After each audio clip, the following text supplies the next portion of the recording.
Oke guys, rakit lagi keyboard HI75C. Kali ini yang versi wired aja dan juga dia warna white ya.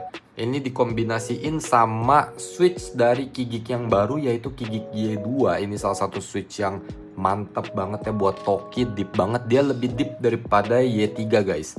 Ya, dan juga kita pakai keycapsnya itu dari Akko Moa Profile yang Mountain Seclusion. Nah, langsung aja kita dengerin sound testnya guys.